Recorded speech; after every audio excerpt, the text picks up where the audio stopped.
Look around you. You see a world obsessed with comfort, distraction, and the easy answer. But deep beneath the surface of this easy life, a more profound, more demanding challenge awaits: the forging of your higher self. It's the self not defined by what others tell you, but by what you choose to become. This journey is not for the faint of heart. It is a terrifying ascent, and for centuries, two titans of thought, Friedrich Nietzsche and Carl Jung, have charted this perilous path. Nietzsche, with his uncompromising call to the Übermensch, demanded a radical self-overcoming. Jung, through his journey into the shadow and the process of individuation, revealed the psychological necessity of facing the darkness within. They approached the same mountain from different sides. One, the philosophical will; the other, the psychological reality. Today, we bridge these two colossal minds to distill the ultimate challenge. Forget quick fixes and surface-level motivation. The higher self is earned through confrontation. To become who you could be, you must first face who you are and what you've been avoiding. This isn't about adding a new skill. It's about tearing down and rebuilding your core. In this video, we will lay bare the 7 essential confrontations you must undertake, the 7 psychological and philosophical crucibles that separate the perpetual victim from the conscious creator of their own life. These are the things you must not just understand, but truly face. Prepare to look into the abyss. This is 7 things you must face to achieve your higher self. Nietzsche and Jung. The 7 things. Confrontation. 11. Facing the abyss of meaninglessness. Nietzsche's nihilism. The first and arguably most terrifying hurdle to achieving your higher self is to stand on the edge of the void and face the abyss of meaninglessness. This confrontation is the inescapable groundwork upon which all true self-creation rests, a truth made stark by Friedrich Nietzsche's declaration of the death of God. Nietzsche understood that when the foundations of absolute, objective truth, the moral, religious, and philosophical certainties handed down for centuries, crumble, we are left adrift. This isn't just a theological problem. It's a psychological earthquake. It means that the universe inherently owes you no meaning. Your life is not inscribed with cosmic purpose by some higher power or external force. This state is what he called nihilism, the dreadful realization that all values are valueless. For most people, this void is too overwhelming. They react by becoming what Nietzsche termed the last man: comfortable, mediocre, seeking only small, temporary pleasures, and clinging desperately to any prefabricated meaning society offers, be it consumerism, shallow activism, or the validation of social media. The last man is happy to be told what to do, what to value, and how to live. Because the alternative, the complete freedom and total responsibility of crafting meaning from scratch, is terrifying. But the higher self, the Übermensch, or Overman, recognizes that the death of God is not a disaster, but a liberating event. It is a philosophical clean slate. If the old values are gone, you are now the sole architect of the new. The ultimate test of your strength is not what you believe you'll do when challenged, but what you choose to value when nothing is intrinsically valuable. To face this abyss, you must first acknowledge the full, bone-chilling weight of it. Stop telling yourself the comfortable lies. Stop waiting for the world to give your life significance. The question is no longer, what is the meaning of life? The question becomes, what meaning shall I assign to my life? This is where the concept of the will to power enters the stage. Often misunderstood as mere political or physical domination, Nietzsche's will to power is, at its core, a psychological drive for growth, self-overcoming, and mastery over one's environment and, crucially, over oneself. It is the fundamental, irresistible human impulse not just to survive, but to expand, become, and assert new values. When you face the abyss, the will to power is the engine that drives you across it. It is the creative force that allows you to look at the blank canvas of existence and say, I will paint this. It is the courage to legislate your own virtue and your own purpose. You stop reacting to the world and start creating the world through your actions and your judgment. This process demands ruthless honesty. The meaning you create cannot be a fragile defense mechanism. It must be a hard-won, internalized value system. This is why the confrontation is so difficult. It requires you to reject every meaning that is not yours. It means walking away from the comfortable consensus, accepting loneliness, and enduring the misunderstanding of those who are still clutching their inherited truths.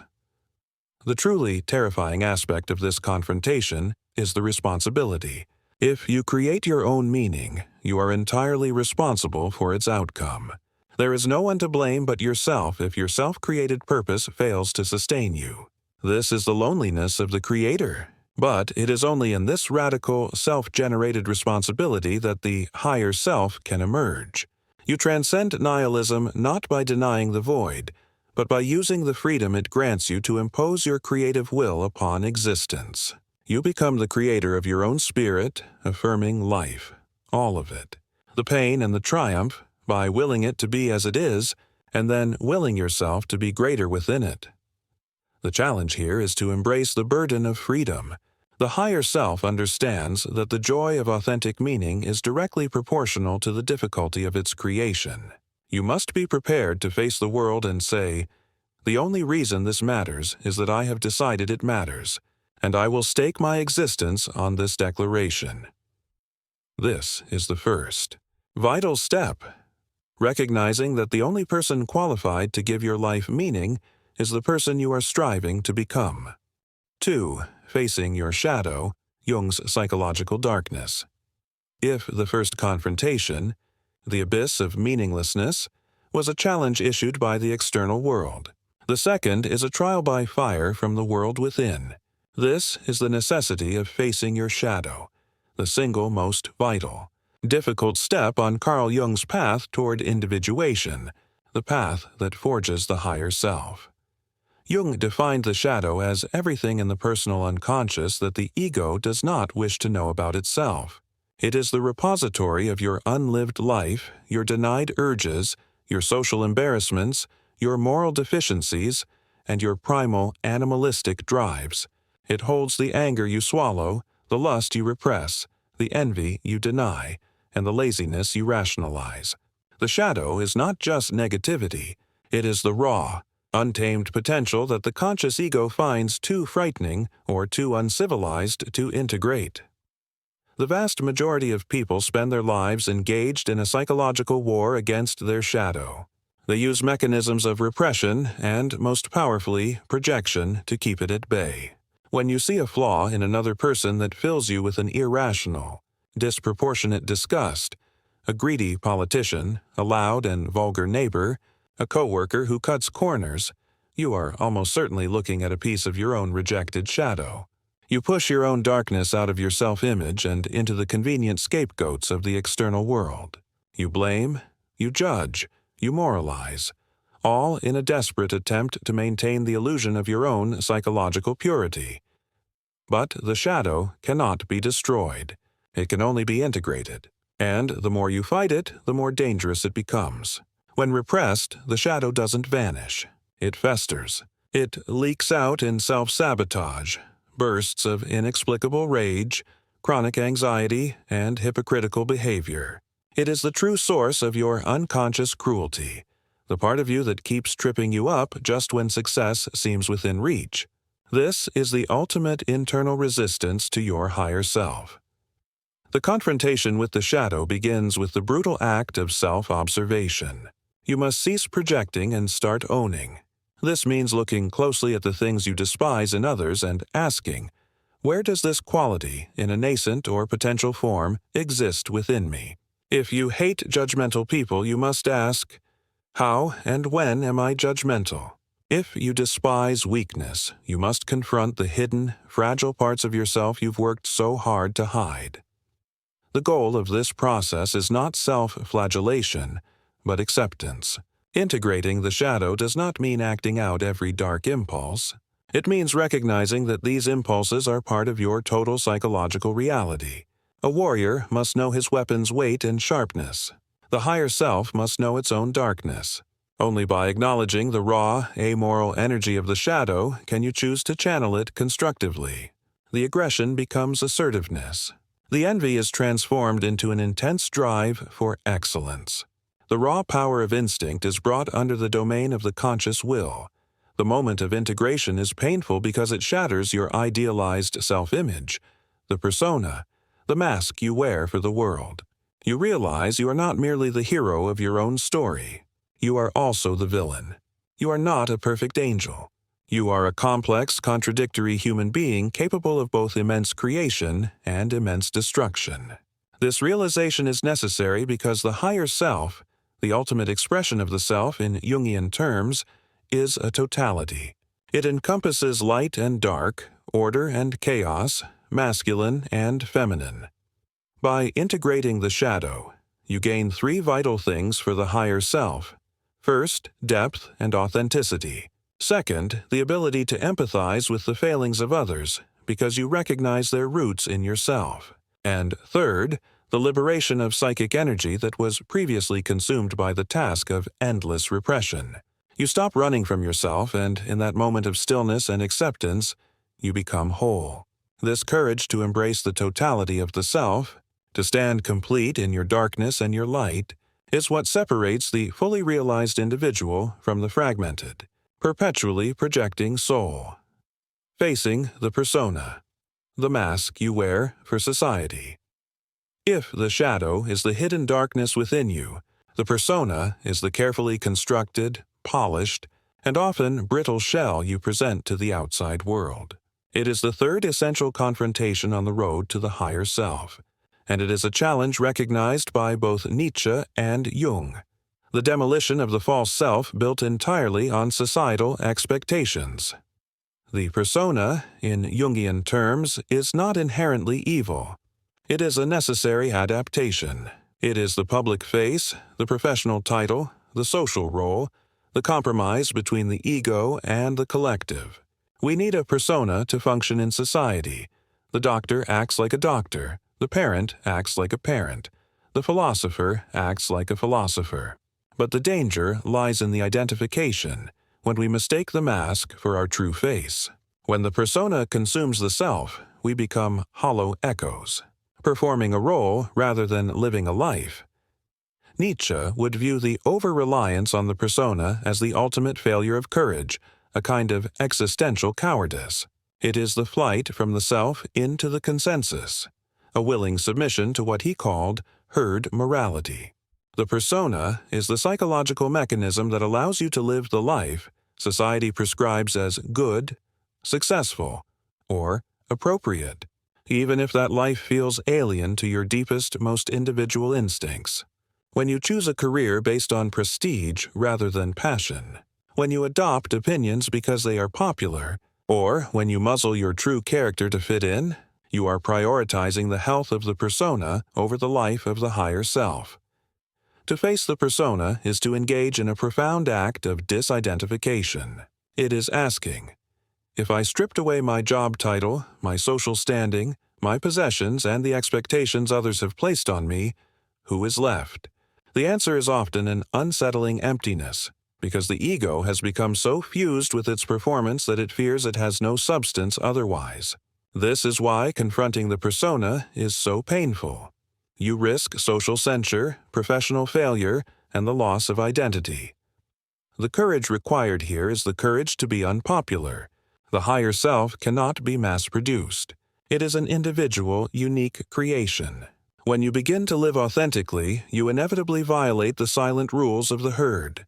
People who relied on your old mask will feel threatened and confused. They may try to pull you back, demanding you revert to the predictable, comfortable role you used to play. The temptation to appease them, to put the mask back on just for a moment of peace, is immense. But every time you yield, you betray the emerging self. The key step in demolishing the suffocating aspects of the persona is the reclamation of your judgment. The persona tells you what is acceptable. The higher self tells you what is true for you. You must stop outsourcing your internal moral compass and your aesthetic taste to the surrounding culture. This means defining your own success, your own beauty, and your own virtues, regardless of external validation. It means accepting that your true passion might seem ridiculous, your honest opinions might be offensive, and your chosen path might be seen as madness. The process is not about becoming a social recluse, but about developing a flexible persona. The fully realized person understands that the mask is a tool, not a master. They can put on the appropriate social face when necessary, for a meeting, for a public event, but they never confuse that performance with their core being. They know where the boundary lies between the role and the soul. This flexibility allows for genuine engagement with the world without the cost of psychological slavery. Jung insisted that the persona must be permeable. You must allow your inner truths, your shadow insights, and your emerging individual values to inform your outer behavior, rather than letting external pressure dictate your inner life. This fusion, where your external actions begin to reflect your internal truth, is a moment of immense psychological power. You move from being an actor in someone else's play to being the author of your own existence. To achieve the higher self, you must stop performing for the gallery and start living for the deep, resonant satisfaction of your own inner integrity. To choose authenticity over approval is the great, defining leap of freedom. 4. Facing your resentment. The fourth confrontation is a moral and psychological purge. It requires you to locate and root out the poisonous wellspring of bitterness that Nietzsche called ressentiment. This term is more specific and potent than simple resentment. It is the entire engine of reactive self-pity and internalized hatred that defines the weak spirit, and it is absolutely fatal to the emergence of the higher self.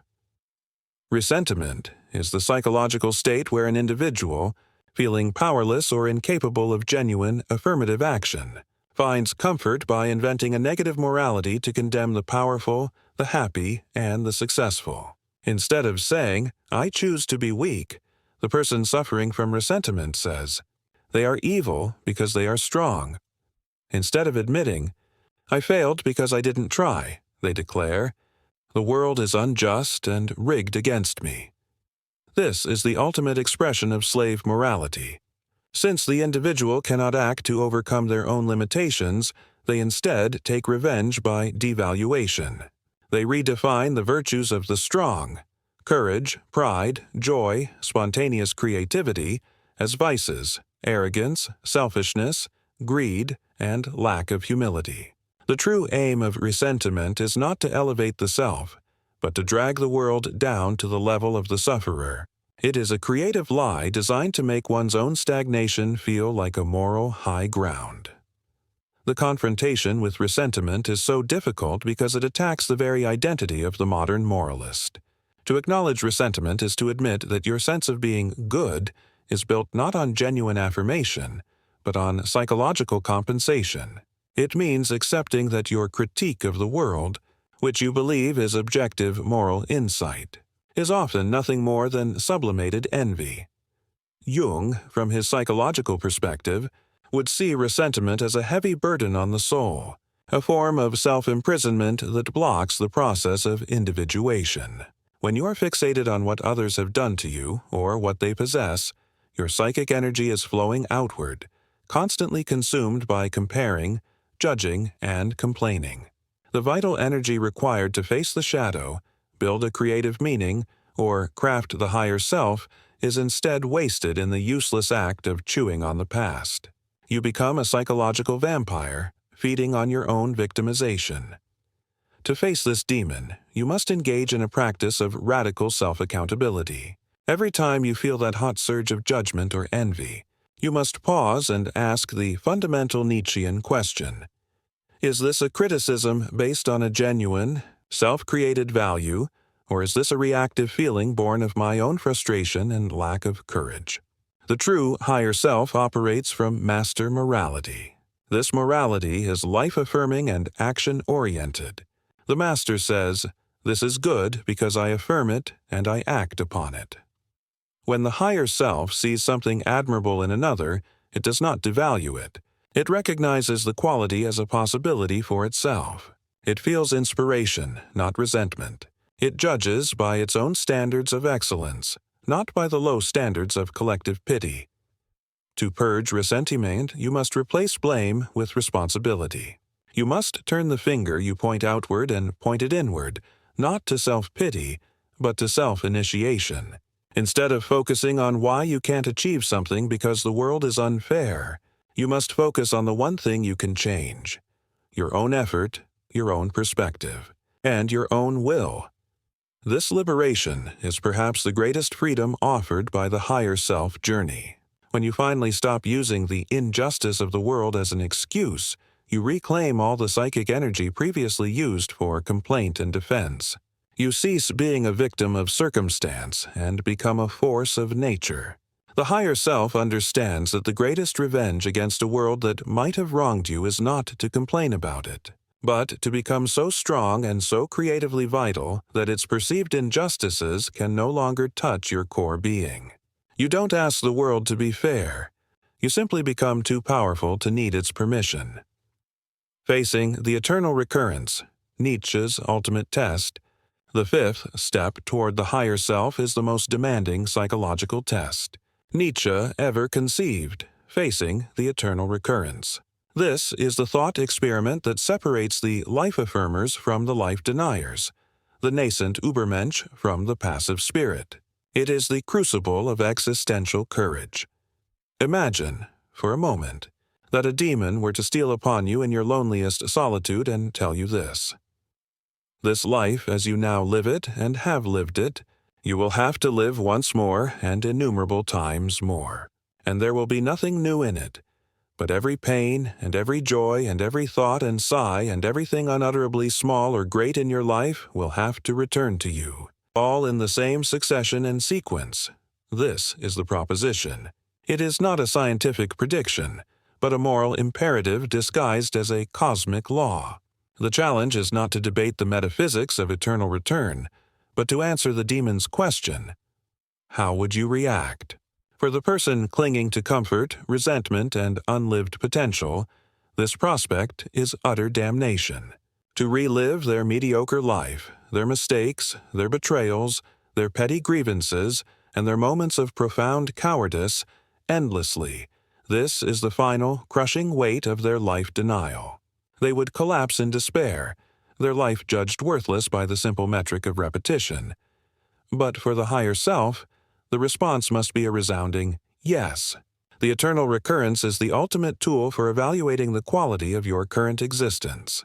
It forces you to look at every single moment, every single action, every decision you make today, and ask, do I live in such a way that I would wish to live this moment, this day, this life, again and again for all eternity? It turns every casual choice into a monumental affirmation. This confrontation compels absolute authenticity. If you know your current action will be stamped into eternity, you cannot afford to perform for the persona, indulge in resentment, or hide from the shadow. Why? Because the negative consequence of an inauthentic life is not just suffering today, but the eternal repetition of that suffering. The price of settling is infinite. The life-affirming yes to the eternal recurrence is the pinnacle of the will to power. It means you have successfully transcended nihilism by creating such profound meaning that you are willing to wager your entire existence on its worth. You embrace fate, what Nietzsche called Amor Fati, or the love of fate.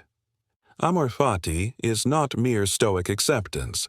It is an active, joyful affirmation of everything that has happened, is happening, and will happen.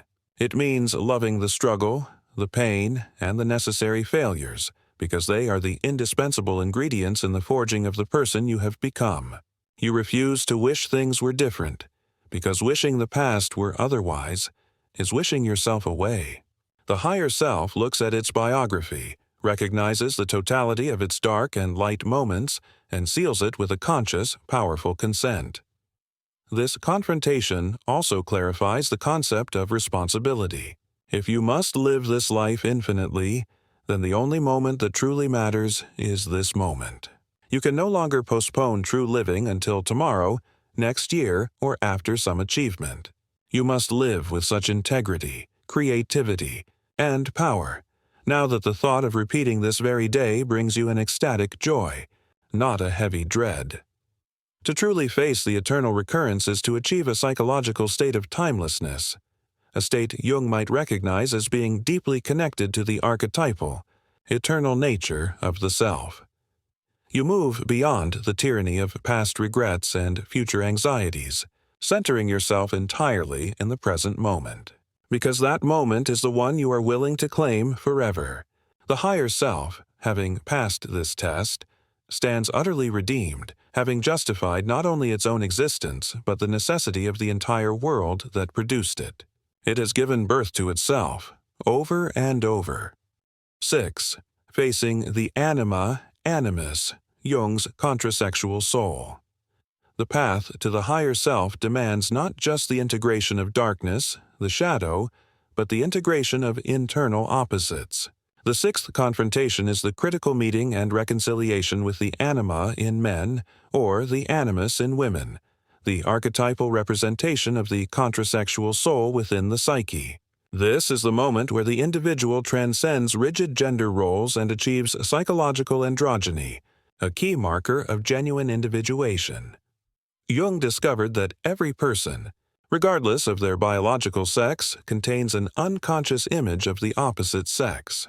For a man, the anima is the feminine principle, the collective image of womanhood, encompassing qualities like emotion, intuition, connection, receptivity, and eros. For a woman, the animus is the masculine principle, the collective image of manhood, encompassing qualities like logic, assertiveness, structure, spiritual striving, and logos. In the undeveloped personality, these contrasexual figures are almost entirely projected onto the external world. A man, unconscious of his anima, seeks the perfection of the feminine in an external partner, leading to disastrous, unrealistic expectations and relationship dependency. When his anima is negative and unintegrated, it may manifest as moodiness, irrational sentimentality, or paralyzing emotionality. Similarly, a woman unconscious of her animus often seeks its strength and wisdom externally, falling for men who possess the assertiveness she has denied herself. When her animus is negative, it manifests as rigid, aggressive opinions, argumentative behavior, or a destructive compulsion to control. The confrontation with the anima or animus is the recognition that the qualities you attribute solely to the opposite sex or desperately seek in a partner are internal possessions. The man must reclaim his capacity for deep feeling, artistic appreciation, and intuitive guidance from the anima. The woman must reclaim her capacity for logical thought, objective judgment, and decisive action from the animus. This process is profoundly challenging because it often requires the individual to deliberately embrace qualities that were discouraged or ridiculed during childhood development. The pressure of the persona and societal gender expectations actively conspire to keep these forces repressed. For a man to be vulnerable or artistic, he may fear being seen as weak. For a woman to be logically detached or ruthlessly objective, she may fear being seen as cold or unfeminine. The confrontation is the courage to defy these external definitions of manhood and womanhood. The integration is achieved through a sustained dialogue with the unconscious. The anima and animus often appear in dreams, fantasies, or creative endeavors. They speak to the ego, offering insights, emotional depth, or structural clarity that the one-sided ego cannot access. For instance, a man might find his integrated anima guides him to a deeper understanding of music or art, bringing grace and connection into his rationalized world. A woman might find her integrated animus gives her the necessary inner authority to pursue a difficult, objective goal, allowing her to assert her truth without fear. When integration is successful, the rigid inner split between feeling and thinking, or action and reflection, begins to dissolve. The resulting higher self is psychologically whole, possessing both sensitivity and strength. The individual moves beyond defining themselves by gender, attaining a more complete human identity. A man is not less masculine for being emotionally intelligent. A woman is not less feminine for being logically decisive. They are instead more complete individuals. The androgynous ideal that symbolizes wholeness in alchemical and mythological traditions. This integration is vital for the higher self because it allows for a richer, less reactive engagement with the world. You are no longer dependent on external people to complete you, because you have become internally complete. Your relationships transform from needy dependencies into encounters between two whole beings. This self-reliance and internal harmony is the fertile ground from which true wisdom and creative power flow, making you a stable center in the flux of the external world. You have successfully synthesized the primal, creative opposites within your own soul. Facing the fear of solitude, the necessity of standing alone. The seventh and final confrontation required to achieve your higher self is to face the fear of solitude. This is not merely the fear of being physically alone, but the deep, primal terror of being psychologically and spiritually separate from the collective. It is the necessary realization that the creation of the higher self is an inherently solitary endeavor. Nietzsche was unambiguous. The path to the Übermensch is a path away from the herd. The great thinkers, the great creators, and the true moral innovators must break away from the comfortable consensus of the last man. If you find your truth in the crowd, it is not your truth. It is merely a popular opinion you've borrowed. The solitary individual is the only one capable of developing a master morality, because they are the only ones who can hear their own, unadulterated legislative voice. The fear of solitude stems from our deeply ingrained need for external validation. We use noise, distraction, superficial relationships, and constant connectivity to avoid the terrifying silence of our own interior. The moment the noise stops, the shadow emerges, the persona feels naked, and the abyss of meaninglessness yawns before us. Most people fear solitude because they fear what they will find when they are finally forced to confront their own unedited being. They fear the voice of their own conscience, the truth of their own unlived life, and the sheer responsibility that silence confers. The confrontation demands that you choose this solitude. It must be an intentional, self-imposed withdrawal from the incessant clamor of the external world.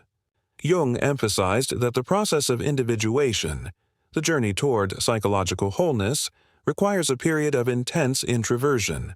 You cannot integrate the shadow or commune with the anima, animus, while your attention is perpetually fragmented by social media, gossip, or external demands. The great work of self-alchemy must be performed in the hermetically sealed laboratory of your own soul. This chosen solitude is not loneliness. It is aloneness. Loneliness is the pain of being unable to connect.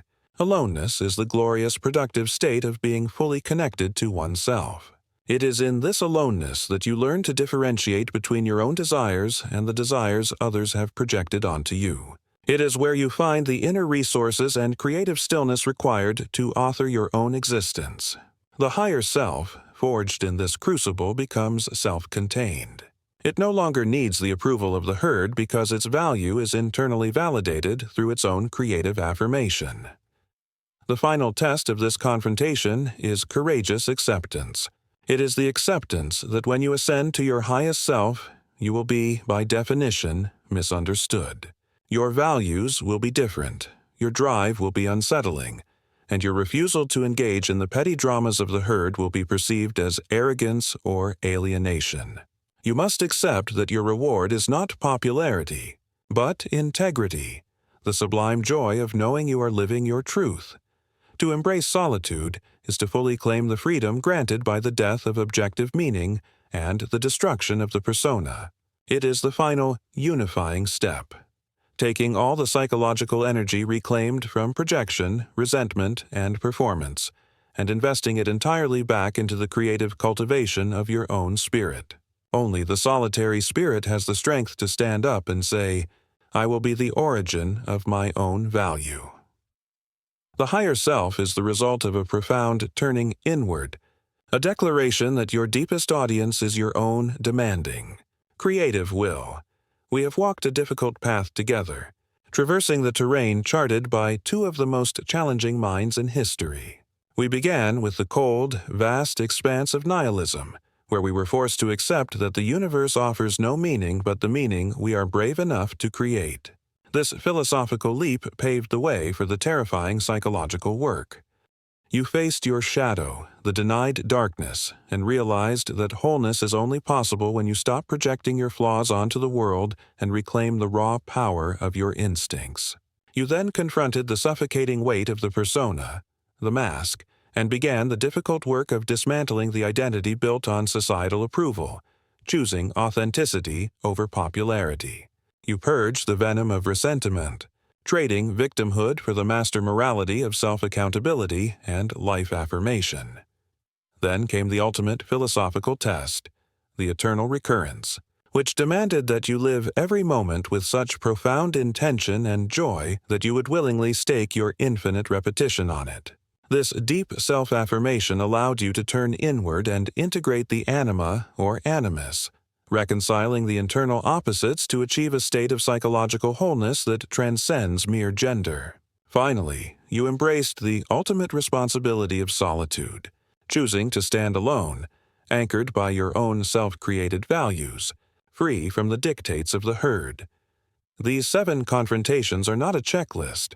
They are a continuous lifelong process. The higher self is not a destination you arrive at and rest. It is the courageous way in which you live. Every time you face a difficult truth, every time you choose creation over comfort, and every time you embrace your total, contradictory being, you are embodying the Übermensch. You are advancing your individuation. The call of Nietzsche and Jung is the same. Become who you are. Stop being the spectator of your own life and become its conscious author. The great work of your existence is not external wealth or status, but the internal forging of a soul worthy of eternal affirmation. The abyss is still there, but now you stand at its edge, not trembling in fear, but ready to leap into the fullness of your own potential. This journey demands your complete commitment. Which of these 7 confrontations do you need to begin with today? Share your thoughts and your journey in the comments below. If this deep dive into the philosophy and psychology of self-mastery resonated with you, hit that like button, subscribe to the Inner Citadel, and join us as we continue to explore the most profound challenges of the human spirit. Until the next contemplation, be well and dare to be whole.